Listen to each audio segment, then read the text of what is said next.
নমস্কার বন্ধুরা। আজ 20 তারিখ 20 জানুয়ারি। আজকের পেনাল স্ট্যাটাস। আজকে তো আমি বাইরে ছিলাম দুদিন ধরে, আজকেই ফিরেছি।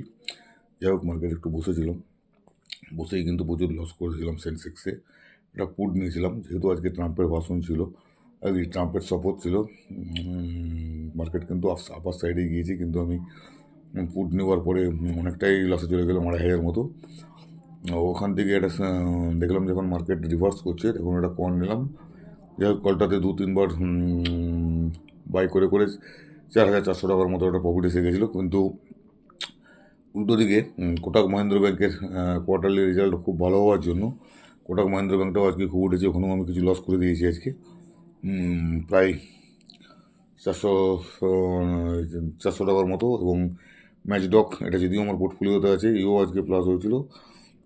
কিন্তু আমি ওই সেল অন রাইজ করতে যেয়ে এটাতেও ফেসে গিয়েছিলাম, দুটোতেই ফেসে গিয়েছিলাম। যাই হোক, ওভারঅল মোটামুটি প্রফিটই আছে। 1,170 টাকার মতো, 380 টাকার মতো বোধহয় চার্জ কেটেছে। তাহলে মোটামুটি ওই 770-80 টাকার মতো আজকে প্রফিট আছে। যাই হোক, অনেকদিন পর মার্কেটটা একটু আপার সাইডে মনে হচ্ছে যাবে এরপরে। বন্ধুরা, এটা কিন্তু কোনো বয়সের রিকমেন্ডেশন না, আমি জাস্ট সারাদিন কী ট্রেড করছি সেটা আপনাদের সঙ্গে শেয়ার করছি। এবং কালকে সেন্সেক্স আশা করা যায় এক্সপায়ারি আছে, দেখব কী পজিশন থাকে, তার উপরেই ট্রেড নেব। এবং সকালবেলা কী ট্রেড নেবো একটু আপডেট করে দেবো। Thank you.